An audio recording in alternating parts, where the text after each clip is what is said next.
इस बार भी आप चैलेंज से भाग गए। आप एक केवल लोगों को ठगने वाले बाबा हो। इस बार हम नागपुर में ही हैं, मध्य प्रदेश में नहीं है, महाराष्ट्र में ही है। 1 घंटे के लिए नहीं है, 5 दिन के लिए है। कथा पंडाल लगा है, मंच लगा है, प्रदेश उनका, शहर उनका, मंच भी उनका, हम अकेले का है। तो किसी को कोई भी खुजली हो, कल दरबार लगना, चले आए। हमारे पास जो विद्या होगी, जो शक्ति होगी, हम उसका प्रस्तुतिकरण करेंगे। हम जादूगर नहीं है। हमें जो ईश्वर प्रेरणा देगा, हम वो लोगों को मार्गदर्शन देंगे। वो आएंगे, उनको भी मार्गदर्शन देंगे। हम न आए। तुम हो कौन हमें मार्गदर्शन करने वाले? तो हम उनके घर ना जाएंगे, शहर आ गए, कल ही रहेंगे। दरबार कल ही है कि हम सो जाए फिर कहो कि बाबा मिला।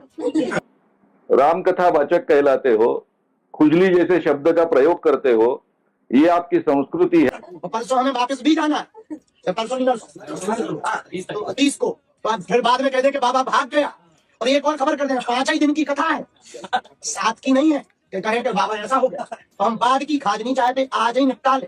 बार उनके झंझट खत्म हो जाए, हमारे भी खत्म हो। बागेश्वर धाम के बाबा, इनको मैंने चैलेंज दिया था पहली बार 10 जनवरी 2023 में। तब भी वो चैलेंज लेने से चूक गए थे और भाग गए। जो हमने अभी सुना है उसमें वे कहते हैं कि खुजली होगी तो आप आइए, हम आपको मार्गदर्शन करेंगे। भाई बाबा, तुम्हारी योग्यता क्या? तुम हो कौन हमें मार्गदर्शन करने वाले? जिस व्यक्ति को अपने आप को शास्त्री कहलाते हो, रामकथा वाचक है, ये आपकी योग्यता है। इस बार भी आप चैलेंज से भाग गए। पहले से कहा गया है कि ये चैलेंज जो होगा, ये चैलेंज आपको 2023 में दिया गया था। तब इसके लिए 30 लाख रुपए का पारितोषिक डिक्लेयर था।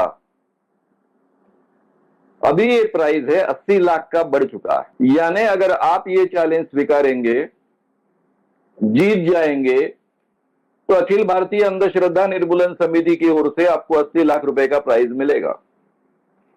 ये चुनौती क्या है?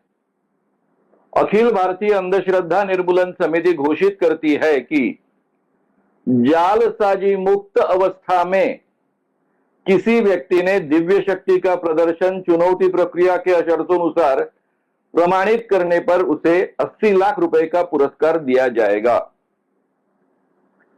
क्या चुनौती है? उनके जो दावे दिव्य दरबार के वीडियोज में प्रदर्शित हुए, 7-8 जनवरी 2023 में उनका जो दिव्य दरबार लगा था नागपुर में, उसमें जो दावे प्रस्तुत किए गए थे, उसके आधार पर इनको ये चैलेंज दिया गया।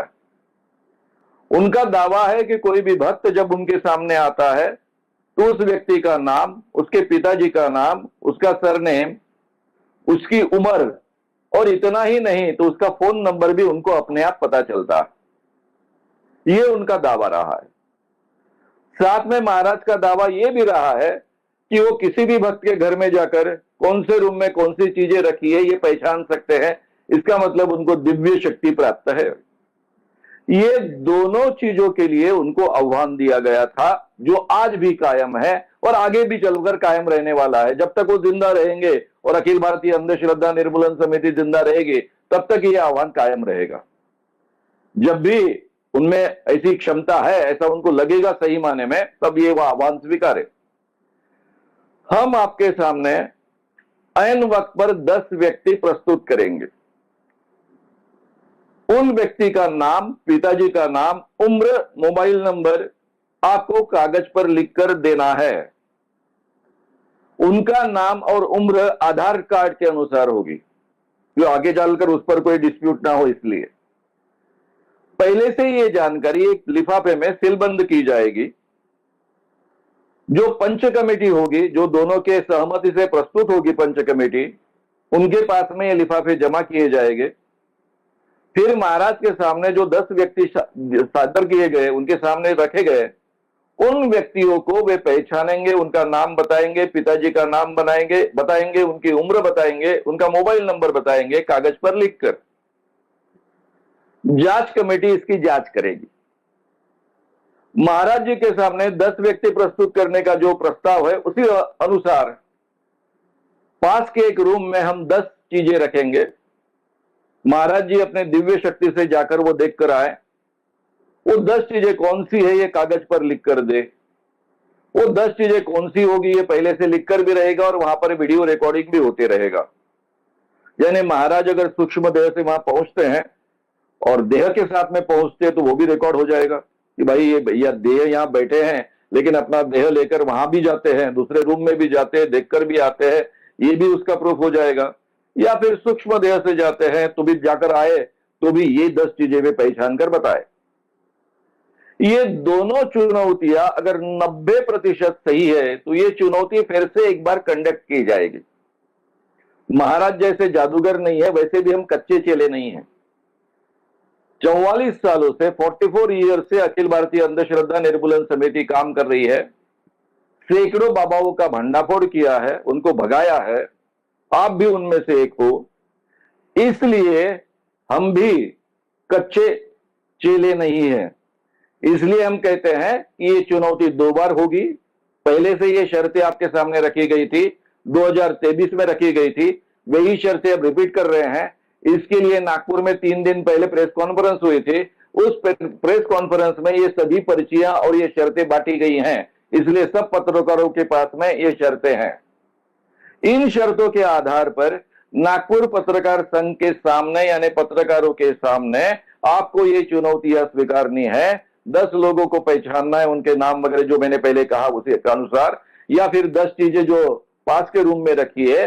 ये दोनों आह्वान आप स्वीकार सकते हो या फिर 2 में से कोई भी एक स्वीकारा तो भी हम चुनौती कंडक्ट करने के लिए तैयार।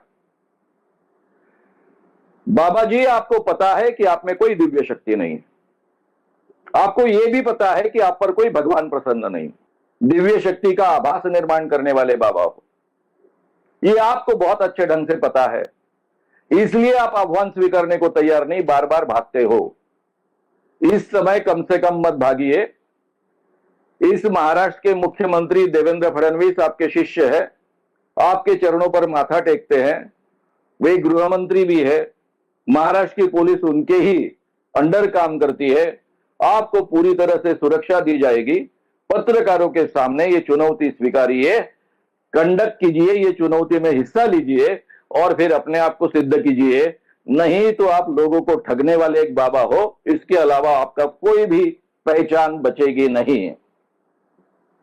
अगर आपने यह आह्वान स्वीकारा, 2 बार आप 90% करेक्ट कह सके, तो मैं आपको जाहिर तरीके से कह रहा हूं कि अखिल भारतीय अंधश्रद्धा निर्मूलन समिति, जिसने सैकड़ों बाबा को आज तक एक्सपोज किया है, उनका भांडाफोड़ किया है, ये समिति हमेशा के लिए हम बंद कर देंगे।